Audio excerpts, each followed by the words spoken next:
Good evening, everybody. Welcome to another episode here on Classic Car Podcast. For tonight's episode, we are going to meet Dylan, the man behind Stang Racing Productions.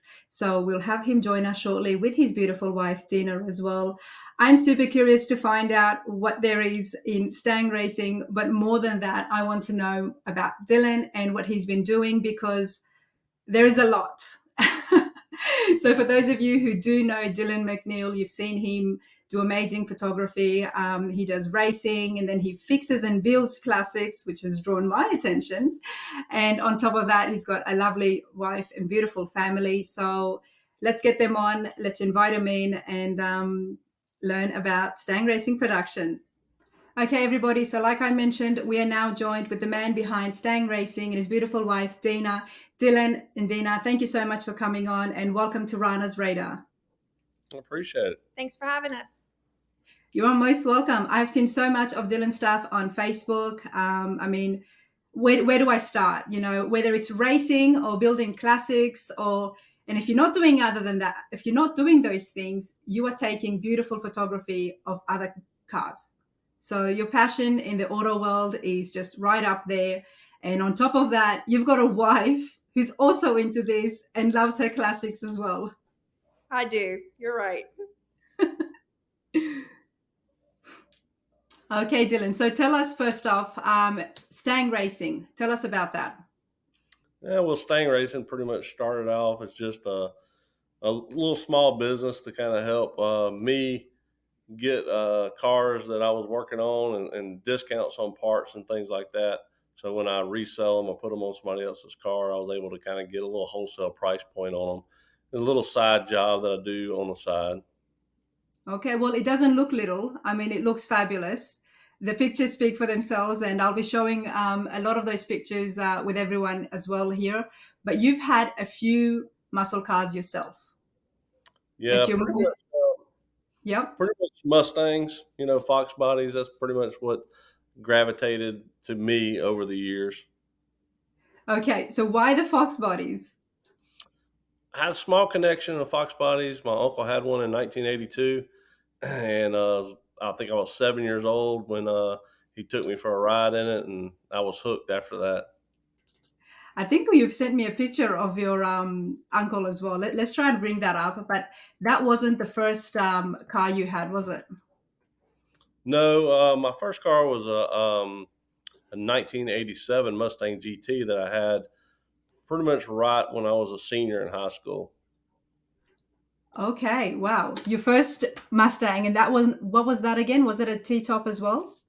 It was not a T-top. The picture you have on there now is my uncle's 1982 T-top Mustang, and I had a 1991. I graduated in '94, so it was a pre-owned car, but it was obviously new to me, and it was a white with a red stripe on it. Nice, nice. And did your uncle also get you into learning how to work with the engines and build the cars as well? Yeah, he did. We both enjoyed shooting guns and fishing and things like that, but mainly working on cars and riding ATVs and dirt bikes and things like that.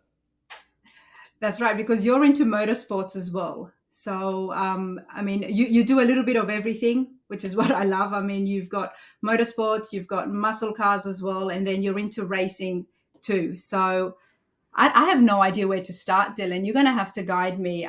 You're building a few classics now at the moment, but there was one that was very significant to you. Let's see if we can bring that one up.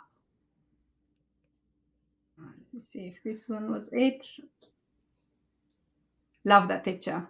What are we looking at here? All right, so this car is fairly unique. I have a good friend of mine. His name's Coon, and he calls this car the Unicorn, and which I call it the pretty much the T-top car. So it's a T-top coupe, which was very rare.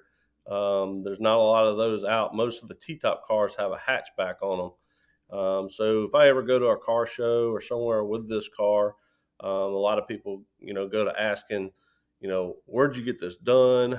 But this was a factory T-top car in 1981.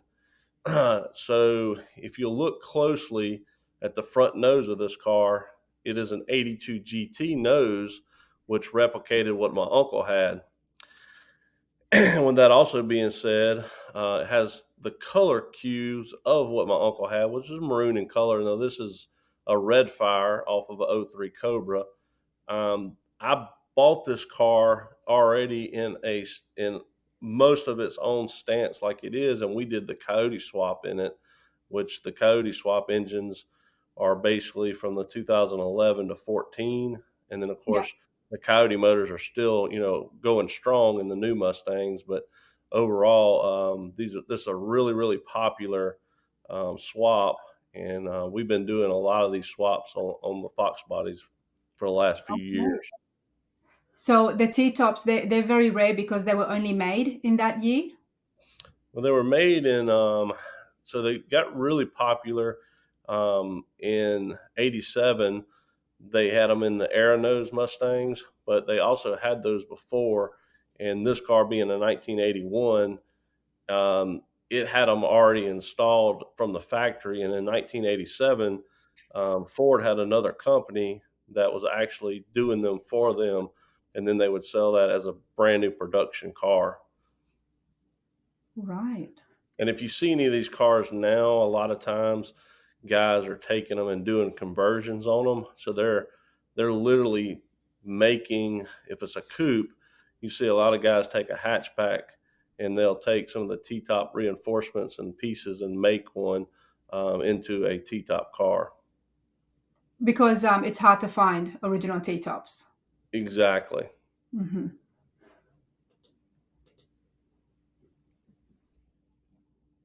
Okay, now, before we move away from this picture, you've got your signature right here, Stang Racing Productions, and we'll see a few more pictures like this. Like I said, the photography is absolutely amazing. I mean, a guy who's into racing and classics and Mustangs, where does the photography come from? So the photography came into, we got a little more serious in racing, and we had some X275 cars. And at that time, it was a little more on the professional side where we had a professional driver, we had the owner, and we had myself. I actually did some of the pit work and also did the media for basically our race team.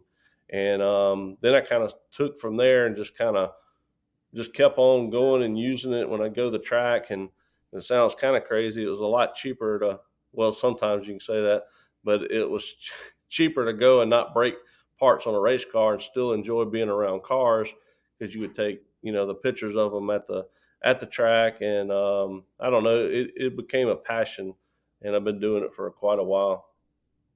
Well, I mean, it's brilliant. As somebody who uses a camera, on a weekly basis, I appreciate this so much because it really speaks of your talent and photography skills. And like you said, if you're not there behind the car, if there's a time when you're not on it, at least you're still around the same crowd, the same atmosphere. Oh yeah, and it's really neat to kind of catch a car, in action like that, like the picture you have there, and then of course you see the landscaping and the sun and whatnot. It's just the perfect picture. Sometimes you can capture doing that, and it's very gratifying. Oh, and you catch them. You catch those perfect moments. I mean, one of the things that I loved is this picture right here, the angle that you've got from the inside of this car. I mean, look, Dina's nodding her head right there. I mean, Yeah. you must be so proud. What do you think? Oh yeah, I love some of his pictures, and then some of them I'm like, yeah, okay, I've seen that a million times, but I think he's really good at what he does. This Well, I picture mean, here, this yep. picture Where's this here, at? actually, that is my T-top car. So I'm shooting through my T-tops. Wow. I don't know if you paid attention to that, but that is in North Carolina at Foxtoberfest, which was one of the last events I did. But I was actually just sitting in the chair, just hanging out by my car at a car show, and Mike Clay's car pulled up, and I just saw it just sitting there, and I was like, I'm taking that picture. Wow. You didn't even plan this. You were just sitting there, but It's beautiful. I mean, look at it. It's amazing. So tell us, Foxtober, you said? Foxtoberfest, yeah, and it's an event that's it was at Charlotte, North Carolina, and when you go to this event, there were 700 plus Fox body Mustangs, and you and I think we briefly met at the F100 Yeah. event there in Pigeon I Forge. wouldn't call it a meeting because I missed you.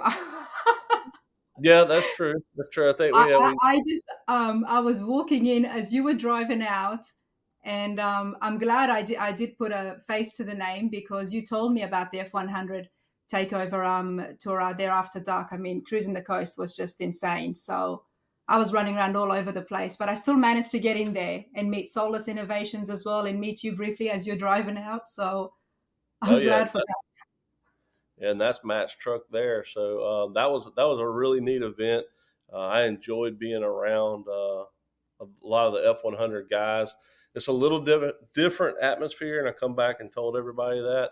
Those guys are a little older clientele of people, but they're also I kind of found that they were a little easier to talk to when it becomes like, hey, how'd you do this? What did you do here? They told you a little bit more about it, and then the Mustang group is a little more secretive. It's kind of funny. They're a little more secretive, and I think it's a lot to do with the racing mentality because a lot of those guys came from the racetrack, and a lot of times, like my brother-in-law Dusty, which we call him the Beastmaster, he pretty much keeps his hood closed at the track and wouldn't let anybody see what he had, and just he'd go and race somebody and beat them, and then they were like, "How'd he beat me?" And that nobody'd ever know what he had. So he's pretty Well, I secret. mean, it's understandable from some perspectives because it's competitive. You know, what he has under the hood determines whether he's going to win the race or not. So, Yeah, and you notice I said my brother-in-law, so that would be Dina's brother. So the funny thing about it is that's a little bit of how we met, and then he used to go around and street race people at our college and get his lunch money. what? So he used to make bets and then use that money for lunch? Or, Dina, Yeah, you know what? It looks like you've got the inside information. yeah, she knows, she knows. I don't know anything about that. Oh, my goodness. So tell us, what's that all about? Well, it probably wasn't 100% legal, but he raced people on the street and line up, and they would bet for some money, and then that's what he would he would pretty much take and go eat, take his girlfriend on dates and whatnot after he'd win a bunch of money from people. He was kind of Well, known to hustle everybody. Well, you know what? It's hard earned money. So you cannot say That's right. anything about that. That's it. It's hard earned money. He worked hard for it. Good for him. But Dylan, you said you did racing as well. So tell me about Yeah. that. I didn't know you did racing yourself. So we raced a lot of local stuff, and then like I said, we got a little serious in the X275 racing. But some of the racing I did with my own personal car, which I talked to you briefly a little bit about, Stormtrooper. We raced that in True Street. Neat little thing with that is you would take the car and you would drive for 30 miles Yep. and come back, and you would make three back-to-back consecutive passes. This car was a mid 8-second car and was streetable enough to go to the local Sonic, which I had told I told you I'd drive it around and whatnot. So it was a street car that was pretty much in a racing car's clothing, you know what I mean? But you can go around and race that, and that's a lot of the racing that I did. Wow. How long was that race again, you said? As far as it was 30 miles as far as the trip. So you would get in your car and you'd have to drive for 30 miles. Then when you come back to the track, you couldn't put gas in the car, you couldn't add anything, couldn't open the hood, and then you made three back-to-back quarter-mile passes. Wow. And they Wow. average those out to see who was the fastest. So I believe the last event I ran, I averaged out a 9.0, and I think I got it was a pretty good bit of cars, like 180 cars, I think, in that class. And I ended up and got, I think, first off on the 9.0 class and third overall. Wow. That's I mean, that's insane. I'm gonna come back to that picture. I just want to show everybody this as well, just to get another look. It's brilliant. Love it. But I am going to come back to that so you can tell us exactly what's going on, because I did ask you on Facebook, like, how is that possible with the wheels just going all the way up? And you explained it in one sentence, very simply. You put it in on what makes that happen. But I will get you to explain a bit more further into that. But I love it. I absolutely love it. What year was this one again? So this car was a 1991. Now the Four Eyes, which is the front end of this car, is off of 1986. So this car was a little bit of a Frankenstein as well. The motor would have been out of an '03 style Cobra engine, and it had a turbo on it. So this car was a little bit of everything. So what happens in a lot of the cars that you're seeing when you go to these car shows is a lot of these are period correct. Everybody wants something to be exactly like it was the day it Yeah. came off the showroom floor or whatnot. And a lot of my cars are customized that have different engines that wasn't really supposed to be in there, being this engine. And this would have been pre-Coyote, meaning kind of 2008 in 2010. I was racing this in True Street. Well, the Coyote motors and the Coyote swap stuff didn't exist at that time, so this would basically be a modular swap, and it was real quiet. So very very odd when you come up to the track and then run a mid 8-second pass with it without it sounding like a race car. So Wow. everybody used to think it was really unique. So why didn't the Coyote swaps exist back then? People didn't know about it, or just they weren't invented to be able to be swapped into that engine? That's right. They wasn't invented yet. So in 2011, the Coyote cars, Ford made that car, and it kind of went from there. So before that, that engine that you're seeing there is a 4.6 liter, and the engines in a Coyote is a 5.0. The neat thing about the 5.0s, if you want to go back in time, the Fox bodies came with 5.0s, but they were a pushrod engine, and that would have been in its year in 1993. They stopped the Fox bodies, and for 94 and 95, you had basically 2 more years for that pushrod engine 5.0 to exist.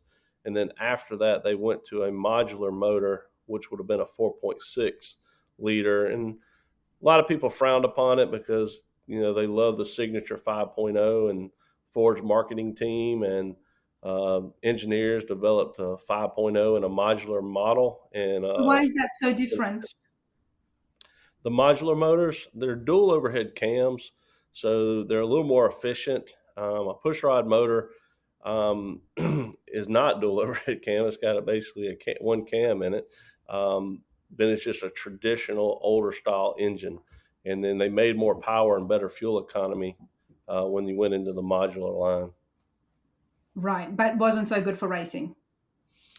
Wasn't so good for racing at first until you had guys being pioneers and trying to figure out how to make the engines faster and more efficient. So what ended up happening, just like if you went back in the 60s and you had big blocks and you had these big engines, they made more horsepower and more torque. And we all know what happened in the 70s when the gas guzzler tax and a lot of the stuff started making the manufacturers put smaller engines in them.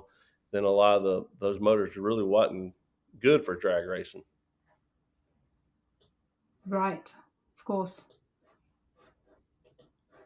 One of the things that fascinates me is that people always do find a way to better the engines. And you're one of those people as well. So no matter what is happening in the industry, somehow a group of people will come together and they'll find a way to upgrade and fix that engine up to get it exactly what they want that car to do, whether it's just cruising or, in your case, racing. That's true, but we are challenged with the new EV uh, electric vehicles starting to come out. So I don't know what I will definitely do on that aspect. But they make some really quick electric vehicles, but they're just not as cool. No, it's not. It's not as cool. It's going to be fast, and but it's just like you said. They're even trying to mimic the sound of the engine, Yeah. and for me, it's just not the same because when I think of a car, I like the smell of it. I like the sound of it, and it's a shame because I've got a 21 Dodge Charger, and now I've learned that all the Chargers are going to be EV as well. So I'm going to hold on to Right. mine, but hopefully it's not going to affect, as long as, and that's what I've said before, is as long as the car culture continues and the passion for these cars continue, then the market is going to be there. Yeah, no doubt. I mean, the market's going to be even stronger for the cars built before that. If we deal with EVs, but it just makes it harder for the next generation. What are they going to do? I know the manufacturers are making them harder and harder to modify, and there's a lot of stuff that's threatening the aftermarket right now, automotive industry because of that. So, everybody that does this and thrives on this needs to really stand up and try to help figure out how to keep this alive. Well, that's why you're here on Rana's radar, you two, because you've just hit the nail on the head, honestly. One of the things that I love is when families are involved, the kids are involved, and in your case, you've had a generation before you, your uncle was involved and was teaching you, and you're restoring a couple of cars. Now you're doing an F100 truck, which we're going to get to, but in the making of Strawberry, one of your other Mustangs, did you have help, or did you have your son just be there part of it as well? Well, the pictures you saw of my son, that was basically, after the car was completed and had that car for a long time and really a dream car of mine, and the build is exactly what I wanted. And like I told you, this summer I had somebody hit me up and made me an offer I couldn't refuse. And I normally don't sell a lot of the stuff that I have so much, I guess, emotional connection on, but I did let that car go, and I bought a newer 2020 GT500, which, of course, newer technology and whatnot. My wife has a 13 GT500, so that allowed us to go to our local car show, which the pictures I showed you, I think that was Saturday. So we Yeah, went. well, yeah, you both got awards. You both, and Dina, yourself as well. You both won Best in Show, wasn't it? Yeah, best in our class on each car. She was in more of the stock car, and I was in the modified. But yeah, that was pretty cool to be able to go and get those awards with her car and my car, and we get a lot of questions, like whose car is this, when they're looking at hers and then looking at mine beside it. It's pretty funny, and the questions that they come up with. Well, Dina, you love your Mustangs, and congratulations on getting that award. So, tell me about yourself. Where does your love of Mustangs begin? I would say definitely was kind of a passion of mine growing up with my mom. So my mom was not a typical mom back in the day. She was more of a tomboy, and she actually raced a '69 Camaro that she loved. So she was all about Mustangs, took us to car shows, and I remember the first time that I ever saw my first convertible Shelby, and she was like, "This is my dream car." And so I think from that, I just kind of always knew I wanted one. I just didn't know I would ever get one. So, my first car was a '69 fastback, and Nice. then I passed it on to my brother because he was right behind me. So Dusty ultimately got it, but I did get to drive it for a little while. And so I've just always liked fast cars. And I'm like you when you said if it sounds good, then it's a good car. I love 100%. I love the sound of it. It's just something about it and the speed in this one. And I love driving a manual shift. I mean, the 6 speed is really wonderful in it, and it just kind of takes you back and you let the top down, and it's just fun driving. Honestly, you make me like want to just come in and cruise with you because the fact that it's convertible, it's this beautiful Mustang. I mean, yeah, I can so see that, and I love the fact that your mum was into this. So you've always been around cars. Yes. And your brother have was into racing, and and then you met my Dylan. brother, yes. So I've kind of always been in and around it, and so it was just kind of automatic when we got together, as far as how natural it was. I love it. I love it when I meet couples and both of them are into cars, and it's just beautiful. Absolutely love it. Now, this is your latest car, Dylan, and you've called it Venom, or is it Venomous? What have you? Well, it's called Venom, and then the tag says Venomous. But it's pretty much, the newer version of the GT500. They made them in 2020. We're looking at this car to probably end production in 2023. So it was a limited production, and of course they redesigned the Mustang. You know, it was a new release, so this car will be in a different format. Now this car is pretty unique. I don't know how much research, and you'll be Googling this later trying to learn it. So the next time you see Oh, I one, will be. Don't you worry. I hear a lot of things in the podcast, and trust me, because I can't bombard you with my questions that would come up to my mind. So then afterwards, when I watch it, I will be googling stuff. But do tell me, do tell us, because like me, there will be so many other people who love Mustangs, who love cars, who love the fact that cars can be so fast that you can rebuild it, but they don't know. So I'm here representing that small population. So tell us, right? what makes this rare, and what's so special? Because you said this is not stock. Dina's was stock, but yours is not. Yeah, mine's not stock. It has bolt-ons though, like long tube headers, little louder exhaust, which, at the car show, if it cranks on a cold start, everybody's going to look because it's extremely loud. It's a little too loud, but then it comes. You can never be too loud at a car show. Go on. It got everybody's attention. Yeah, so it'll come down after that though, but so it's got a ported blower, so the supercharger comes factory on these cars. This car is capable with the fuel and a different tune to make a little over about 1,100 horsepower. Uh, so right now it's sitting on about 790, so about 800 horsepower, but that would be close to pump gas tune.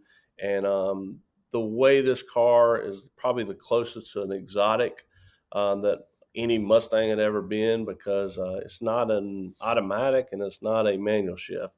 So you may ask, what does that mean? Yeah. What do you mean? So when you sit down in the car and you look to the right, you're going to pretty much see a knob, which would be similar to like a BMW or whatnot. It's going to have your park, reverse, neutral, and drive and whatnot.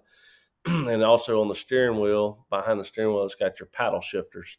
So this car is a dual clutch setup that the computer controls the clutching in it. And so it doesn't have a torque converter in the transmission, but it's not your typical manual shift either. So when I drive this car in sport mode, you basically paddle shift it, and you shifting it from your steering wheel. Steering wheel. Wow. Yeah. And now when I don't paddle shift it and it's in a different mode, it will downshift for you. And when it downshifts, it's, I'll make the noise, vroom, vroom, vroom, like that. So what does it end up Fun. doing? It sounds like basically an exotic car, because of the way the downshifting goes, and it handles So how on do you rail. choose what mode to drive it in? It's pretty much like a Nintendo. I mean, you're like sitting there looking at a screen that's going to tell you to push all these buttons. So I got a button on this that will control the exhaust, from being quiet, sport mode, to loud.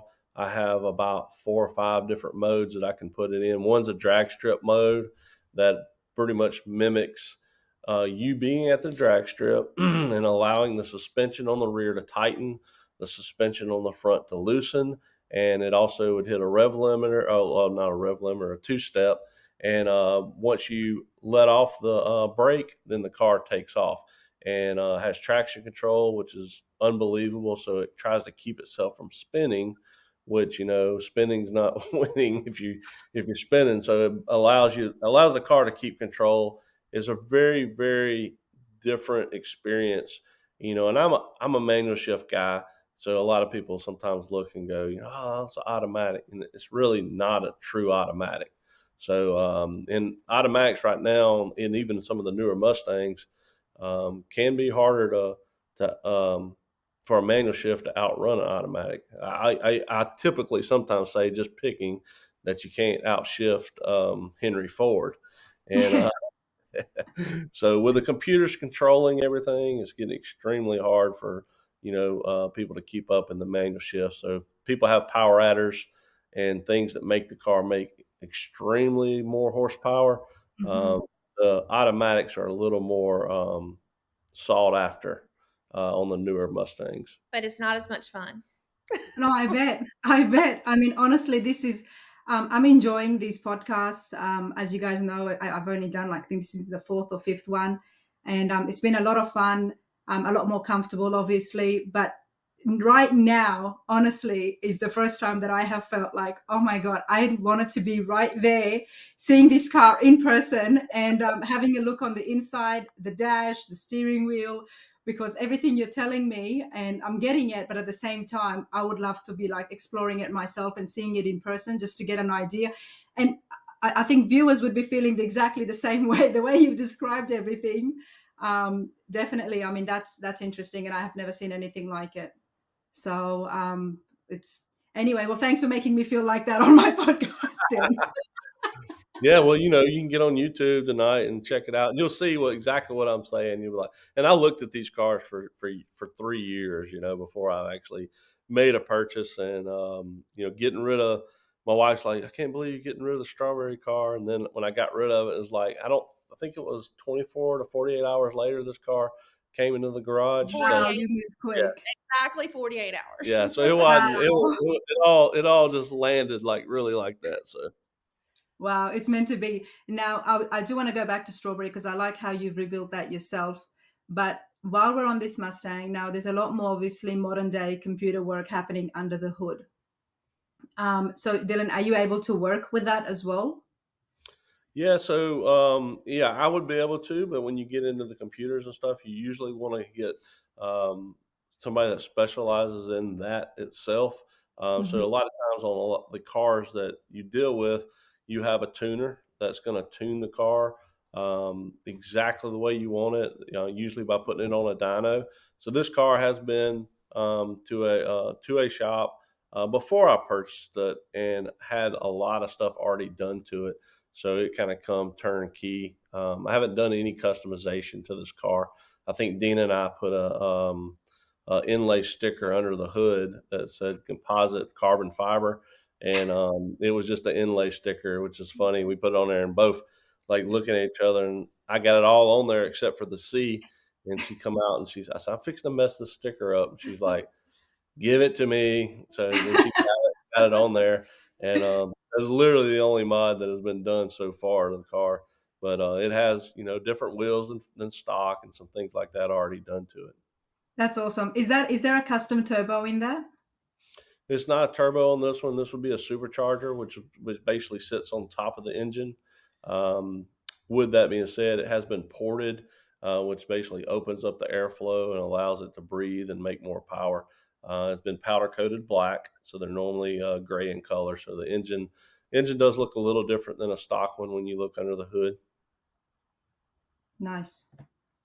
Nice. Well, that's what's happening now in your car world. But coming back to strawberry, you rebuilt that all yourself. Well, I had some help. I had a few friends, and I have a lot of friends that help me with a lot of things. I had a father and son team. Stephen and Eddie Flavian have become really really good friends over the years. They helped me. So the car you see there on my list in my shop, and I took it and got it basically painted wild strawberry. Had a original 302 pushrod engine in it at that time, and slowly worked on it and built it. Just didn't really have plans to go as far as I did with it, and I wanted to go a little further with it. And I did buy a turbo kit from Steven, and Steven was working at JMS Chips in Lucedale, which was a big performance shop, and he had a turbo on his car, and he had one of the first coyote swap cars that I had known of. So to go back to my brother-in-law and tell you a little about coyote swaps, in 2012 is when we did our very first coyote swap. So if that tells you anything, I told you the engines came out in 2011. Yeah. So in 2012, a year later, we were putting one in a Fox body. Wow. And at the time, you use the internet for, any resources you can. And I was only able to find two more people that doing this. And one was Bob Kurgan out of Texas. He was doing one, and he was a little more, full professional shop, and hit the magazines. He was the guy that was doing one. We were doing one at the same time, and Stephen pretty much was doing his. But he had a supercharger at the time that he actually made the mount out of a piece of plywood, and made the supercharger mount to figure out how he was going to get all this stuff to work, and customize the whole supercharger. He swapped his combination, went turbo, and by this time, we're on to our second or third coyote swap, and by this time, I'm dealing with strawberry. So Yeah. I decided I want to go a little further with it and buy his turbo kit. And I mean, it sounds like it would have been experimental at first as well, because the coyote swaps being so new. Yeah, oh yeah, for sure. Well, there's a lot of parts that was not out. You'll be amazed right now, if you did any research and just type coyote swap in, how many cars, or not cars, companies that are now coyote swap companies that are in existence. One's Powered by the Hour, is the name of a company out of, I think they're Florida, and these guys make some really great products for the coyote swap guys to make it a lot easier. It can make some people tackle the swap a lot easier. We did it when that stuff didn't exist, and you had to just kind of figure it out on your own. And a lot of the stuff that you were trying to figure out was basically trying to get air conditioning to work, your power steering to work, things like that. And the Power by the Hour company, it makes it a lot easier now. But this car was painted already, and I had it kind of on its way. And Steven and Eddie, were going to shave my engine bay. And what I mean by that is, you see how that doesn't look good there. Yeah. That's your So what, original. what engine is that there? What's going on there? Yeah, that's your stock motor. So Yeah. that's your stock 302 that came from the factory. And when we shaved it, everything got painted the same color of the car. And so Eddie and them basically took it and did a full restore, by putting it on a rotisserie that you saw a while ago, because I needed some added bracing. And there's the panels that we were talking about earlier. Those panels are made by a company called Scott Rod, so they're not custom panels. A guy makes them now, and you basically put them in and get them welded in. And once they're welded in, you're smoothing out all your wires, and then you're painting that car the same color. The engine bay the same color as the car, and it really makes a nice underhood. Mhm. Wow. I mean, it's amazing. And the thing that I always get fascinated by things, even stuff that you're not talking about, but the rotisserie, um, I mean, what you want to call it, tool, I've never seen it actually in action. So does that actually flip the car around like the rotisserie chicken? Is that how it works? That is true. So basically, I have you go. to ask as soon as I don't know something and it comes to my head, then Yeah, it just yeah. No, yeah. you're right. It allows you to get under from the bottom side, the top side, or wherever you need to on the car. And a lot of times you don't see a Fox body on a rotisserie. I mean, there Why has not? been some, mainly because some people don't go to the level of restoring one or doing the things that I did. Now, you could call this a restore. You could also call this just a custom build. But a restore, you're taking stuff back to a factory setup. And on this car, we were reinforcing it with Stifler subframe connectors, and really making the whole body rigid that could handle the horsepower that we were going to make the car do. And it's made it a lot easier to be put on a rotisserie, for the welding and stuff to be done. Instead of laying on your back, you can weld by standing up, and it just gives you a cleaner look and So whatnot did on it. you add more like sheet metal onto it to make it stronger? Not really sheet metal as much as tubing, so bracing and subframe connectors. Um, I think the other one where he was welding, you saw him crossbarred. That was all That's right. aftermarket. That's, yeah, Had it on. additional bars. So Right. okay, I see. Yeah, it's fascinating. It's absolutely fascinating. Look at you, who's there? Yeah, so that's Steven there, which is funny. It's leaning up, watching him and supervising him, and that was one of their welders that they had doing that. And the way Eddie works with his, he has he has specialists in each category. So, and a lot of times when you get in a car to a level that you want, you know, could Steven do that? Could I do that? Yes, probably. Can we do it as good as he can do it? Probably not. So that's why you have the best guy on the team to do that type stuff. So it's a team effort when you take, a build like this. Eddie knows the best and the best when it comes to interior. So that guy's going to do the interior. And he knows the best and the best on the guy that needs to paint it.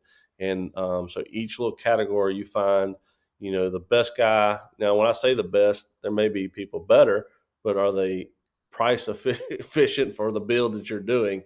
And are you, so that's the type of stuff that you're looking for when you're building a car.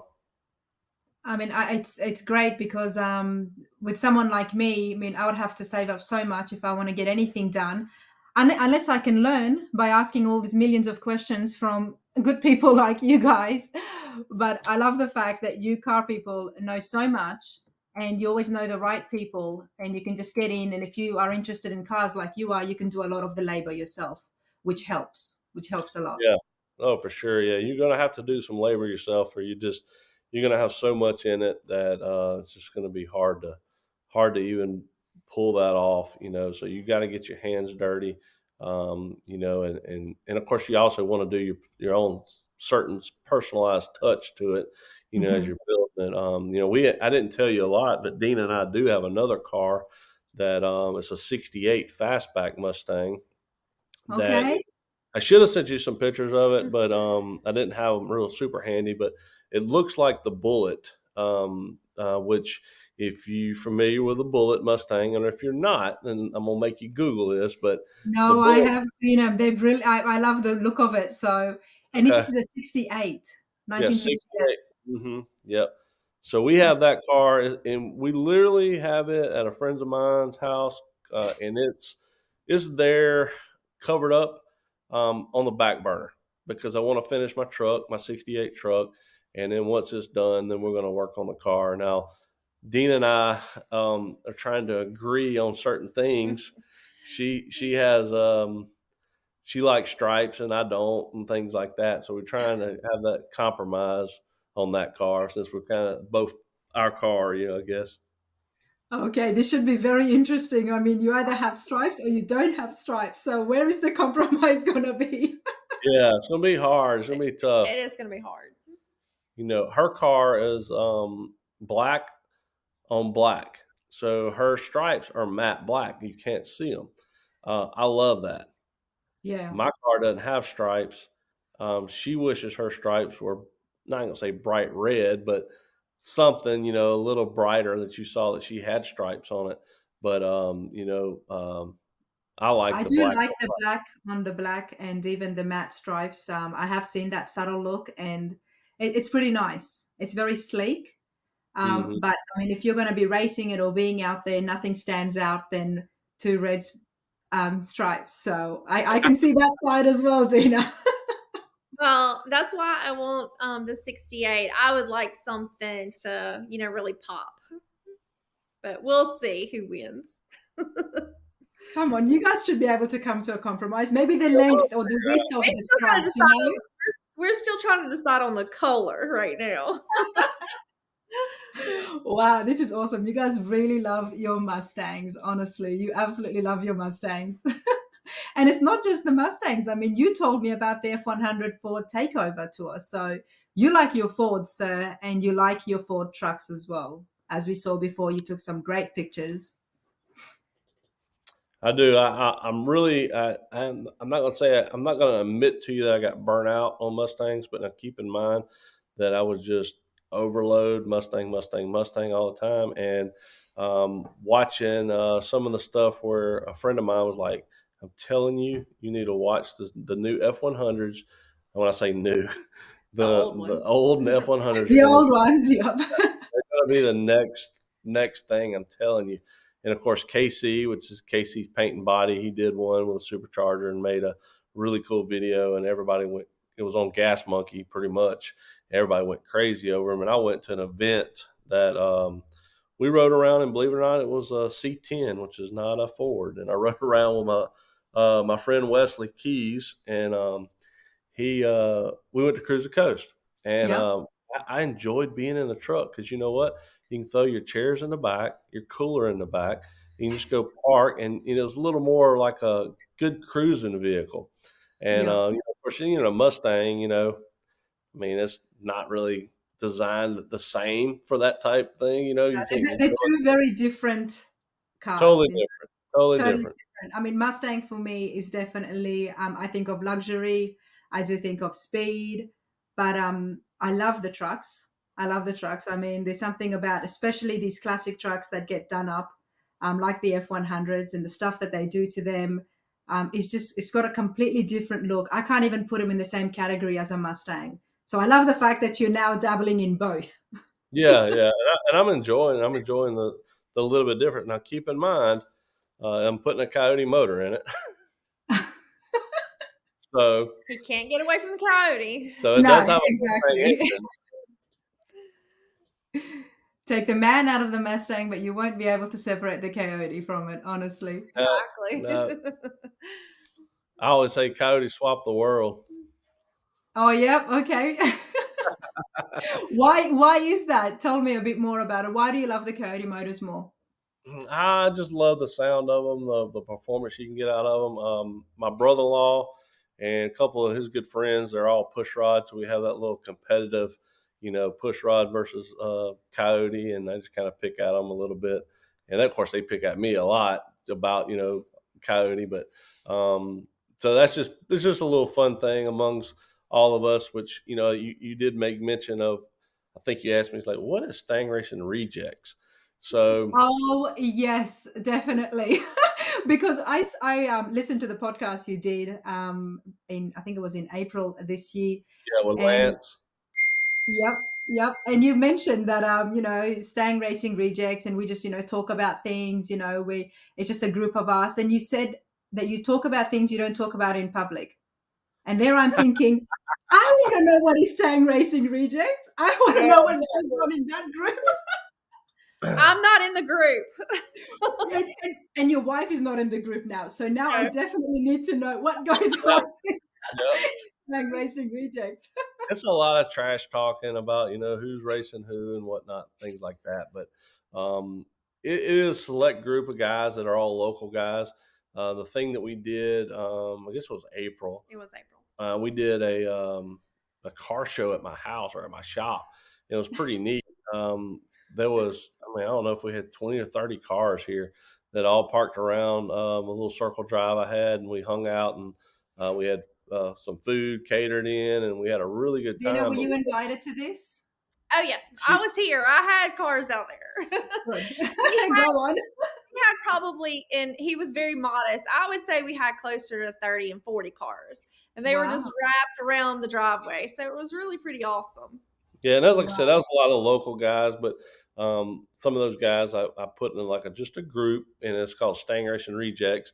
And there is some guys that are Chevy guys that are in it that are just friends of ours that are close car guys. And what's wrong with that, Dylan? Why do you have to make a note to mention it, to say, well, there were some Chevy guys in there? Like, I'm going to pull you up. Go on.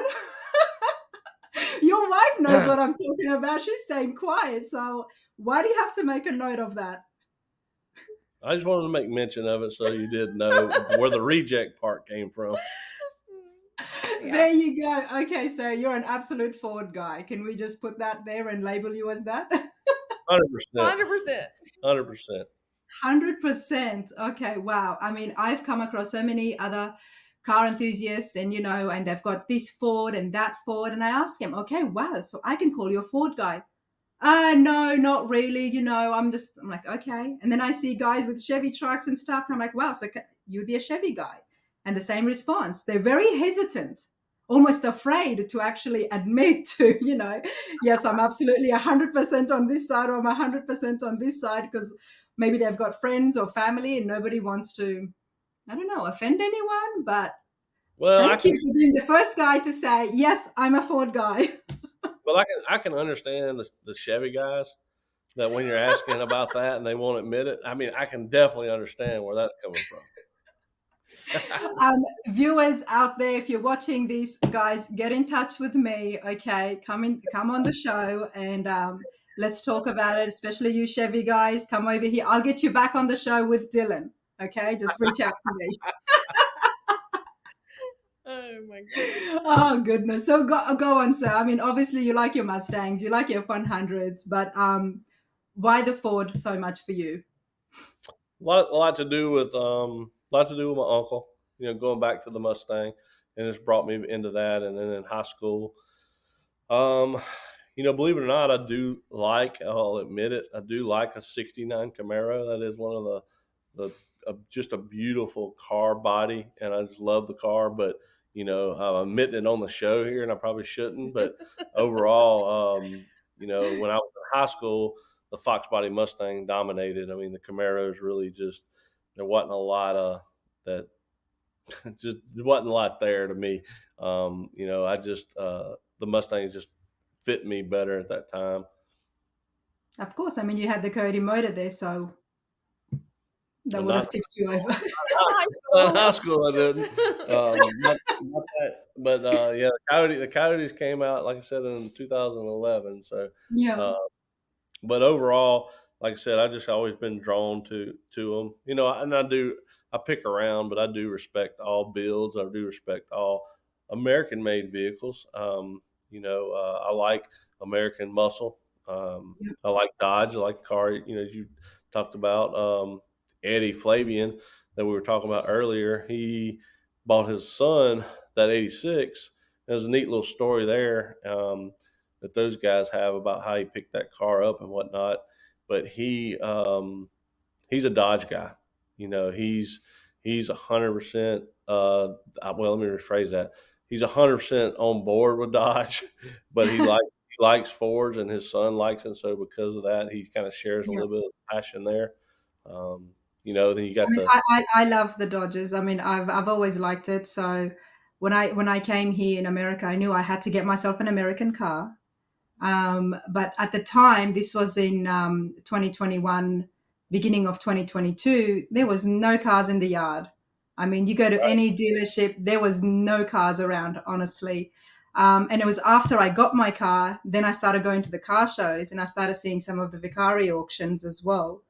And I was like, what did I just do? Because I could have got myself a '69 Dodge, or the '70s Dodge, which I really like as well. But I needed a car to get me around. So I do like it, and hopefully I'll be doing some stuff to it, upgrading it. And but at the same time, I feel like I need to keep it as it is, especially now that they're all going to electrical. Yeah, 100%. That you got so you Mopar or no car? Have you ever heard of that before? I have heard of that, but I can't really say that because look, I love the Ford classics, especially the '56 F100. But then I went to the C10s, and the way I like the F100 trucks, okay, is for them to be kept the way that they were. Mm-hmm. If that makes sense. Obviously, repainted and stuff, but I do like that classic look of it because I picture that like somewhere out on a dirt road. But then with the C10 trucks, I would want them to be lowered. That's the look I like with them. Okay. Yeah. So anyway, but that's me. So I cannot be in any category. Maybe in 10, 15 years, but I'm in no position to put myself to say I'm this person or I stand behind this because I have not had that much experience. But you guys have been working on these cars and you've had multiple cars, so which is why I'm always hassling people. Okay, so what do you call yourself? It's because it's important that it's out there. That's right. Well, he still has a secret car that he wouldn't mind having. The Supra. No, it's not a Supra. What was it? A 1993 RX-7 Yes. Mazda. And there's a little bit of connection with my uncle on that as well. So I can admit it now because it doesn't matter. But years ago, so in 93, 94, my uncle and I would he would go and test drive cars that he had no intent on purchasing. I love him already. No intent in purchasing whatsoever. And I do remember being in one of those cars, and I remember a cop coming by us, and he like looked at us and gave us thumbs up, which I was like, this is the coolest car in the world. Like I said, I was probably in the 11th grade or whatnot, and then we were on the interstate heading back to the dealership, and a 5.0 Mustang actually did come by us pretty fast, and my uncle caught him and passed him up, and didn't really race him, but just outrun him, got in front of him. And the car was just a little bit, it was unique for what it was back in that time. Those cars right now go for really big money, Oh, like yes, they really, do. really big money. So, but yeah, so I probably would never have one, but overall, that is one of my favorite It's bucket list. it's interesting you say that because my husband Michael, he likes the fast cars as well, and he's shown me so many videos of those Mazdas and the way they've been done up, and they're very fast, they're very quick, which is why now they're going up for. I mean, the price right now is crazy because what it used to be 20,000 back in Australia is now like over 60, 70,000. Yeah, And these are yeah, those old Mazdas because they can be done so much to it. I won't say too much because I don't know it, but under the hood, you could do so many things to it to make it go really fast as well. So yeah. yeah, he's always shown me that. He's shown me races with the Ferraris and the Lamborghinis and stuff, and they're quick. They're Oh yeah, quick, oh yeah, no doubt. no doubt. But now, Mr. Ford guy, what are you building at the moment? Doing the 68 F100. So that's what's in paint and body right now. Engine's on the frame and kind of waiting for the paint and body to get done. Yep, there's the cab there. And where did you find this? Um, I got this truck out of Alabama. There's a guy named Tommy Wally. He captures as many of these trucks as he can find and just resells them, and he has them on a forum, and the forum's called I think it's 67 to 72 Fix Them Your Way is Oh what yeah, he. I'm part of that too. Are you? Yeah. So he's the moderator and guy that created that forum, and he'll post up the trucks. And I bought this truck probably 3 years ago, and hadn't really, because of other vehicles and customers' cars, hadn't really been able to spend a lot of time on it. And now it's pretty much on my plate, and that's the one I'm gonna get finished pretty quickly. Hopefully, having it out of paint before Christmas. Okay. Well, that's the cab that we can see. Is that the bed in front of Yeah, it? that's the bed. Yeah. Hmm. Okay. What's going on there, mate? What did you do? You cut it in half and then is that because you're working on it? No, well, I took it off the frame. The Yeah. frame got blasted and painted. We did. Kyle Howard, that was doing the F100 After Dark, which was Outcast suspension. We're doing his 4-link setup on that suspension. So when I was up there doing photography, of course, I was rubbing elbows and talking to those guys about, As some of you the do. suspension. And that's pretty much what I was doing and getting the truck ready to get ready this year. And that was obviously in May. Of course, you had Cruise the Coast, and after Cruise the Coast, we kind of started on it pretty hot and heavy. Nice. So what is that suspension there?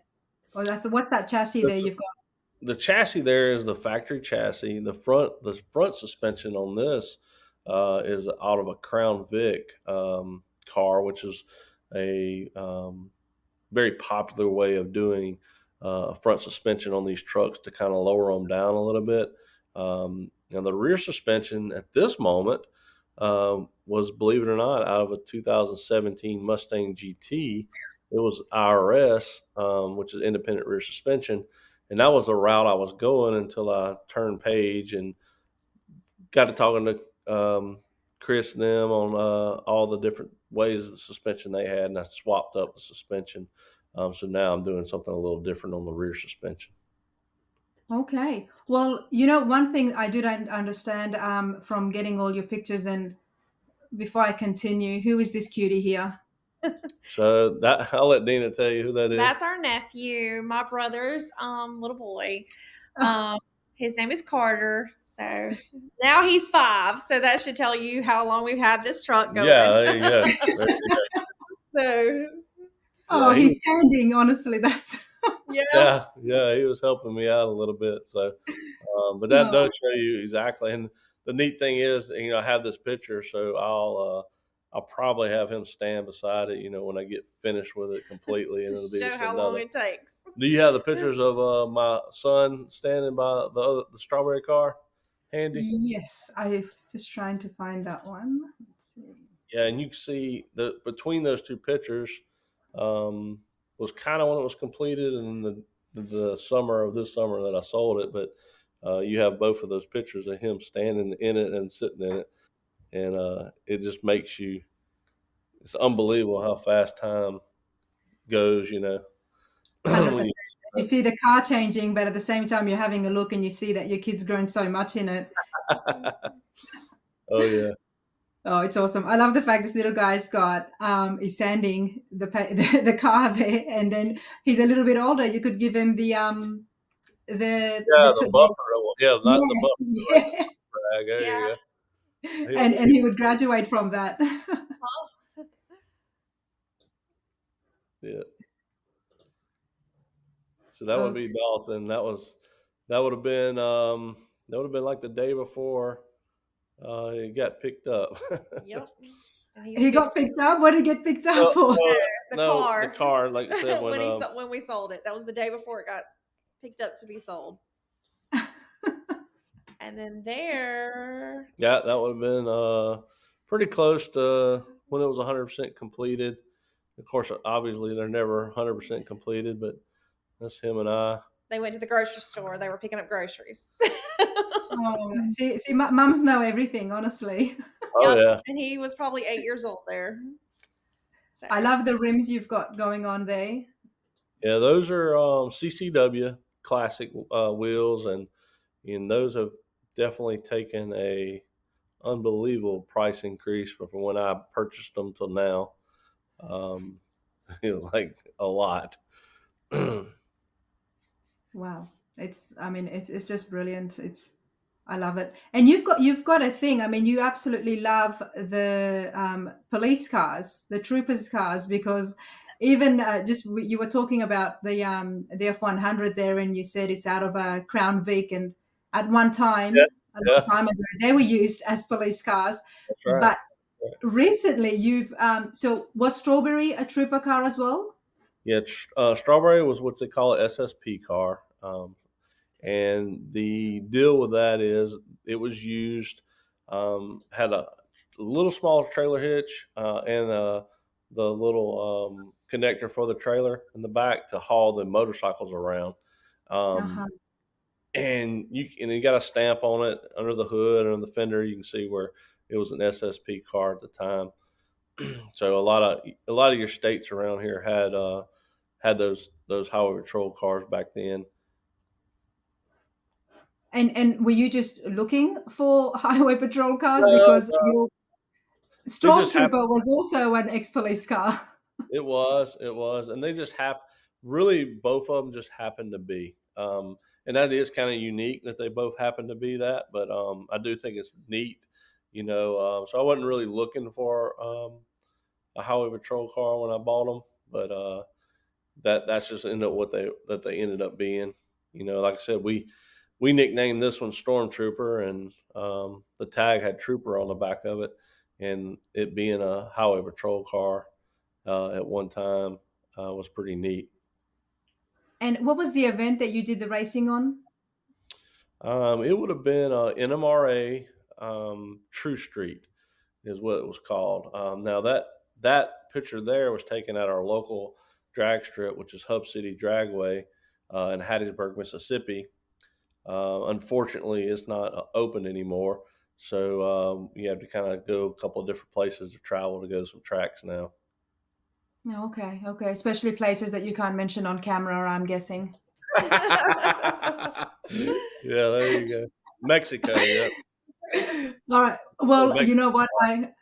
Before I forget again, explain how do we get the wheels up like that? And I'm going to show another video which you sent to me, and I absolutely loved it. But here we've got it in still motion. How have you got the wheels up like that? What's going on? Right. So this car, this is a different reason. So you did ask me about the other car, and I told you about The bullhorn. yeah, it had bull horns on the front of the car that was just enough exhaust to hold the front end of the car down at the top end. So you saw how this is at the beginning of the track. In that other video, you saw where the car caught flight. And what happened is the bull horns were pulled off and not put back on. And that allowed the car to raise the nose just enough to get airflow underneath the car, and it caught flight. This situation would be too much boost and and brand new tires and a good prep track. Because you obviously don't want this to happen, but this is one of the first passes. You I don't want it to happen. You don't want this to happen because you're usually going to have a messed up rear bumper, or you're going to slam your front end down. And, guys that do a lot of racing, and the first time this stuff happens to you, you try to figure out, what do I do to not make this happen? You don't pull from the throttle. You don't hit the brakes. You can blimp the throttle and then kind of get back in it. And that allows the front tires to come down a little softer. But some people don't do that. They kind of panic, pull off the throttle, and it slams down on the front of the car. Wow, I had no idea because I assumed that people would be aiming to get the wheels up. It looks so cool. The crowd goes wild. The poor guy in the driver's seat, he's thinking, "Oh no, what do I do?" And Yeah, no, you don't want this happening because this is gonna mess your ET up. If you're racing somebody and then you do this and they don't do it, they're going to go straight. So yeah, this is not. It does make a cool picture, but this is not something that you want to happen. okay, I mean, it's worse than doing a burnout, right? Because that's just your tires getting stuffed up. Well, you do the burnout. Once you get your burnout, your tires are nice and sticky. That's going to allow you to do this. But not Okay. overall, your tires get nice and sticky and ready to launch your car. And if you have your suspension dialed up correctly, and not putting too much boost right off the line, then you go basically pull the tire off the ground just a little bit, enough to kind of keep control of the car and go down the track as fast as you can.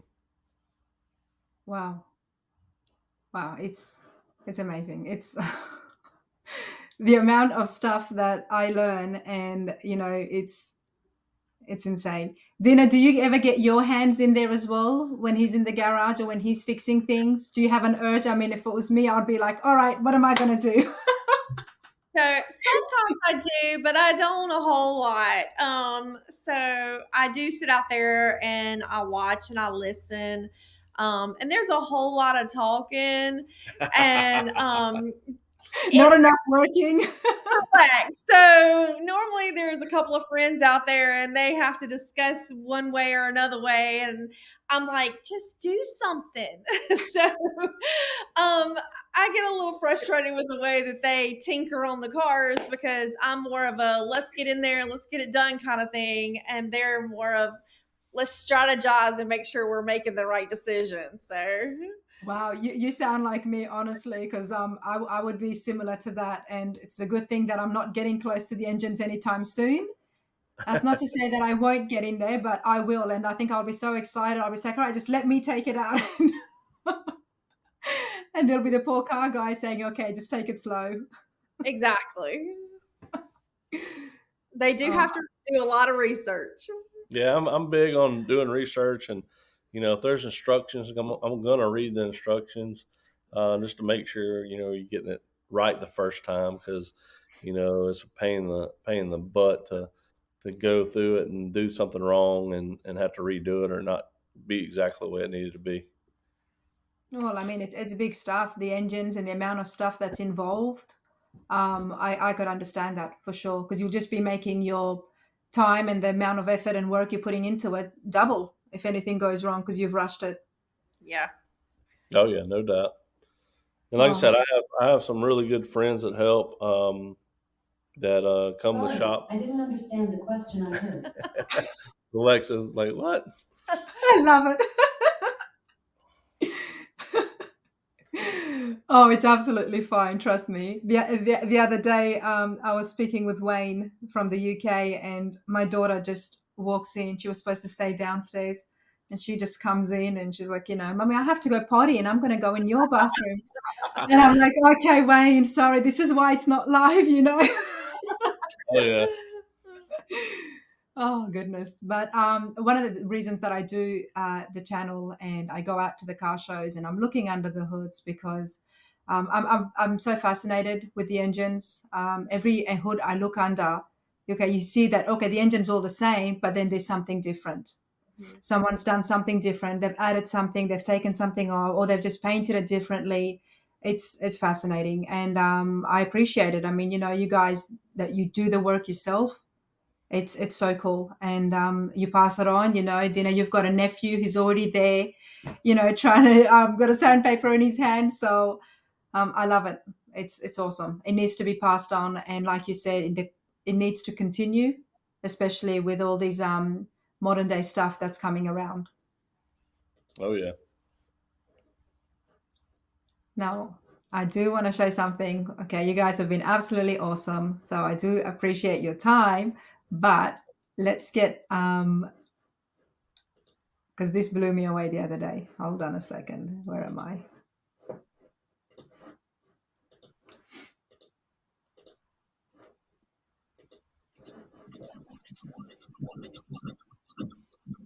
So did you do this production? Yeah, I did. What is this one? Brilliantly done. Here we go. So Stang Racing Productions. 15 seconds. Guidance is internal. 12, 11, 10, 9. Ignition sequence start. 6, 5, 4, 3, 2, 1, 0. All engine running.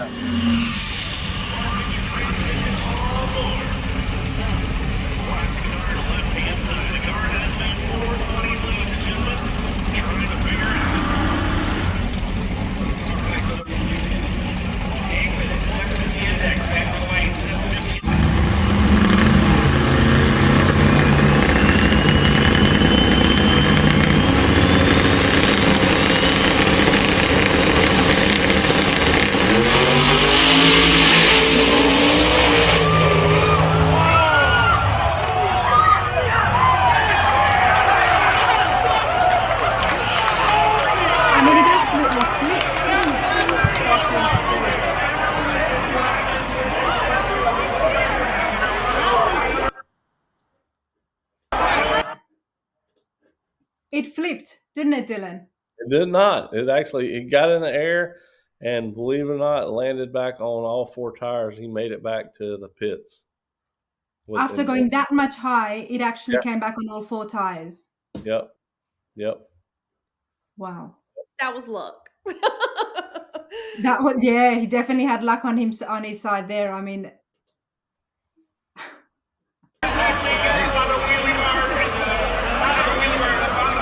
poor man's about to have a heart attack, I think that was his dad, I remember. What is it? I think that may have been his dad. I believe. I can't remember, but I believe it was. Yeah. I mean, I don't blame him. Honestly, the first time I saw that, I was like, what happened? Because I thought the car actually flipped because we couldn't see it. Yeah. But I mean, that's great. I mean, that footage right there just shows the work that you do. The fact that you were so high up in the stands as well, yet we were able to get such a clear image and footage of what was going on, and you were able to zoom in. Oh, it's awesome, and I know you're being very modest about it, but you're now doing magazines. Tell us about that.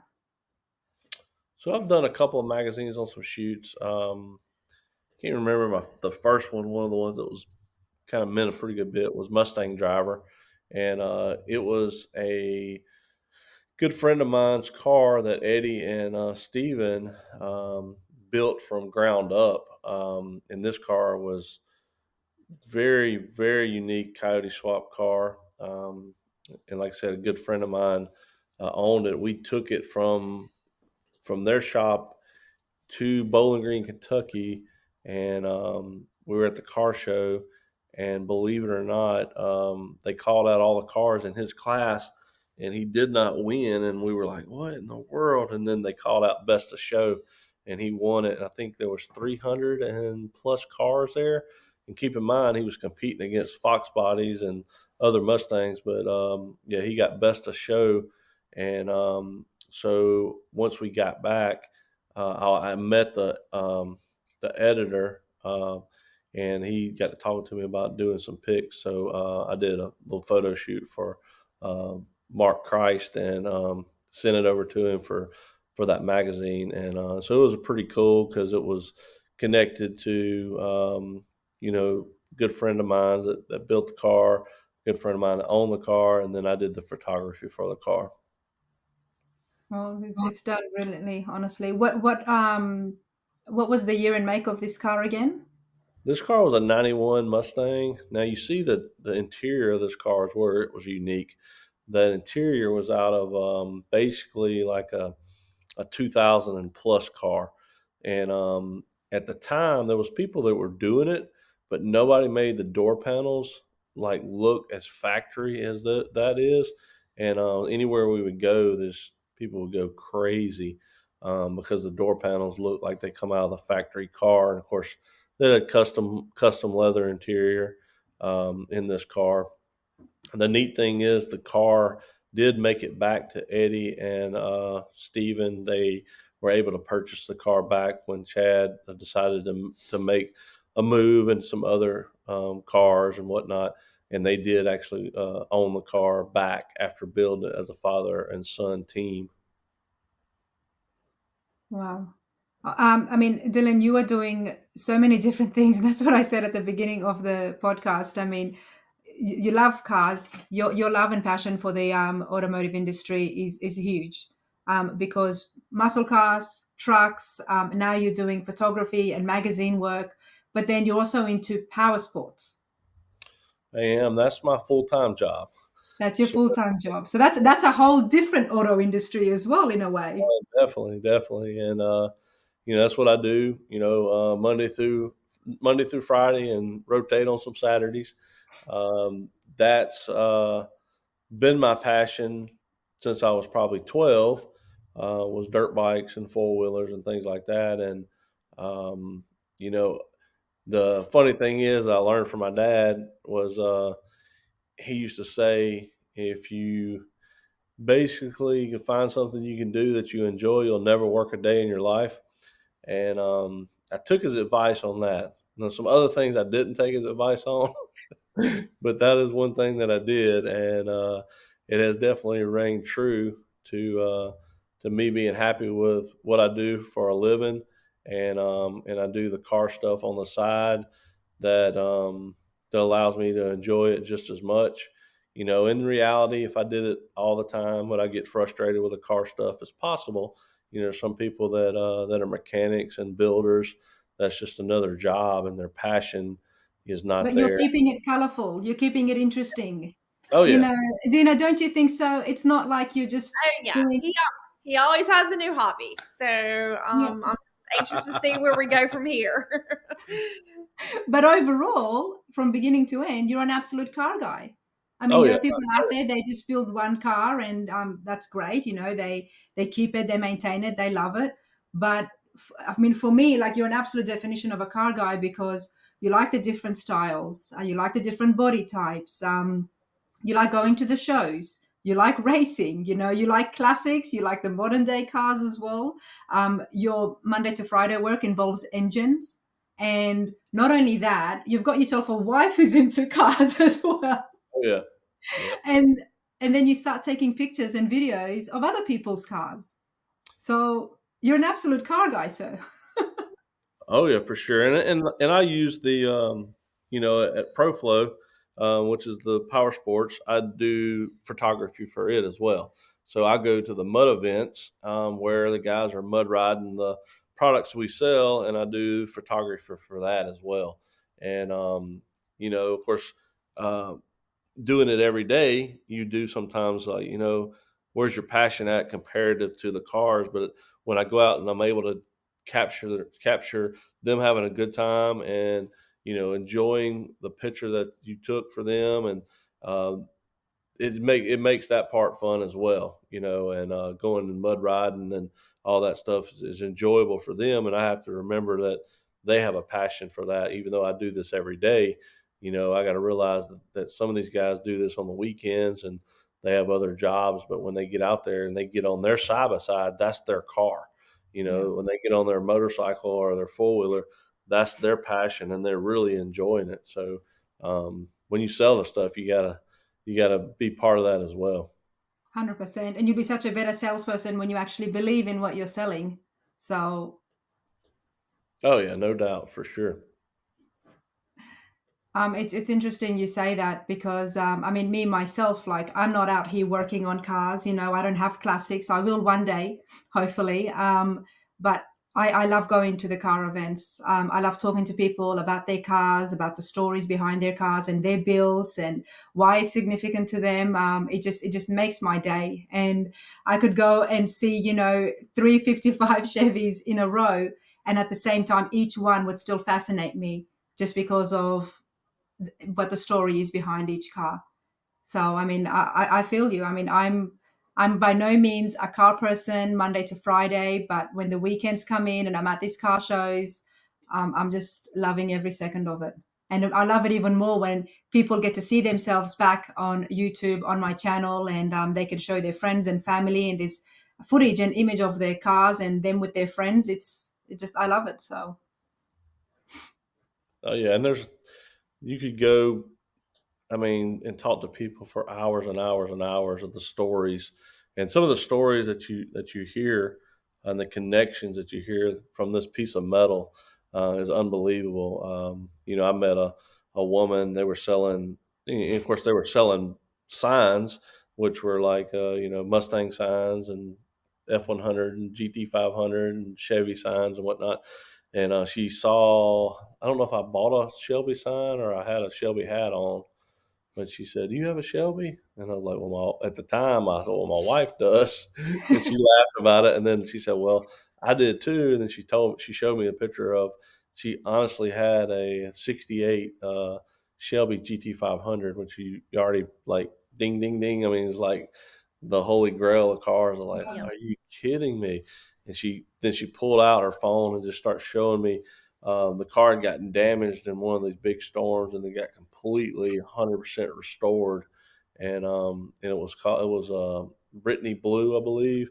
And when she showed me the car, I was like, "This is beautiful." But it was neat because her son owns the sign company, and she was just helping. And they've had that car. I can't remember if she told me they bought that car in like the 90s, and her husband refinanced his house to buy it, and it was just like he had to have the car. And but it's just neat talking to people, and everybody's got 100%. You never know what you hear, honestly. oh yeah, and you just got to get them, open up. And oddly enough, growing up, I was a little shyer than I am now. But in sales, you have to talk to people, and if you don't talk to people, you're not going to sell something. So, but I'll walk up to somebody at a car show and start talking to them about their build, and people enjoy talking about their vehicles. You know what I mean? They Oh, they enjoy, do. and they enjoy just talking about what they did, how they did it. So, I've ended up and enjoy talking to them. Oh, I mean, how could you not? Because they put so much work and effort into it, and it's like with anything, Dina, if you were to make something that, if you make a dish, or I was talking to another lady and she does a lot of craft work and stuff, whatever it is, if you're putting a lot of effort and time and hard work in it, and then it comes out looking exactly the way you wanted, you'd want to talk about it. You'd want to show that off. Absolutely. So, we're going to wrap this up, Dylan, but Stang Racing also does awesome t-shirts for people who want to get their cars on their, on t-shirts, which is I mean, it's amazing. It looks so cool. So let's show everybody that, and then you can tell us where they can get in contact with you for not just the t-shirts, but I mean, to even come out and take pictures of their car or an event someone is organizing. You would be open to that as well? Oh yeah, and basically some of the pictures I've taken with the cars in action, they'll usually hit me up. A t-shirt designer usually tells them, say, find me the photographer that did that. So if I was at an event and did some pictures for your car, you can get with me and I can get you the proofs of it to get your shirts, taken care of and getting it designed for a shirt. And you can notice that both of these two shirts you just showed these are the Street Outlaw New Orleans guys. These are some really good friends of mine that started out in some of the Street Outlaw stuff that that's on the Discovery Channel. And if you don't know what I'm talking about, or any viewers don't, then they're obviously hiding under a rock, because this has changed the automotive industry. Street Outlaws is just humongous, and Oh, yes. but we were part of some of that, on the ground end of it, and of course it's gotten extremely big now. Well, Dylan, I'm going to show everybody your Facebook page. So if anyone wants to get in contact with you, I'm guessing this would be the best way as well. Yeah, this is the one I'm going to check mostly. That's my personal one. I'm attached to Stang Racing Productions as well, and you can notice, like, I got a mud event 3 days from now, so you can see how I'm always just promoting the business that of ProFlow Motorsports, and then Stang Racing, and anything that we're doing, going to car shows and things like that. I'm usually putting the pictures of the event on there, and people enjoy seeing their pictures. That's awesome. That's awesome. Well, I appreciated that. You've got such a colorful, I mean, it's so interesting. There are so many things happening, and I wanted to cover and touch on everything, honestly. So I hope I haven't missed out on something that you wanted to talk about, but it's been good. I mean, I like the fact that you had the Trooper, which was one of the first cars that you had racing, and then you got the Strawberry, which you built it on the rotisserie all yourself, and now you've got the F100 truck. So how far is that? When are you finishing it? Hopefully you get it back from paint and before Christmas. And believe it or not, so do you live in Pigeon Forge or in Tennessee? Yeah, I'm about 45 minutes from Pigeon Forge. All right. If all goes well, then you'll see me. The Grand Nats. You'll see me at Grand Nats in the truck.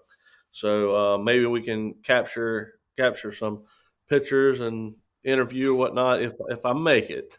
That's gonna be a lot of working and a lot of stuff when you working on the side and then weekends. But that is the ultimate goal, and I believe we're gonna be able to make it no problem. Well, that's great motivation for you. It's all the way in May, I think May 22nd, Grand Nationals. And yes, I will definitely be there 100%. How could I not? I've mentioned it before. It was the first car event that I did. I think it was the first one or the second one. The Tri-5 Roundup was up there as well. But yeah, it was one of my first events and I absolutely loved it. It's where I saw the F100s up close. So get your truck ready, finish it up, and bring it to the Grand Nationals. Dina, you should join him as well, and would love to see you guys up in person. And make her come. Tell her she needs to go. You have to. It'll be so much fun. Now you'll get to see me, so come. That's right. We could have a nice chat, honestly. But it's been an absolute pleasure. Thank you so much. You too. Thank you. All right. Thank you. Appreciate you.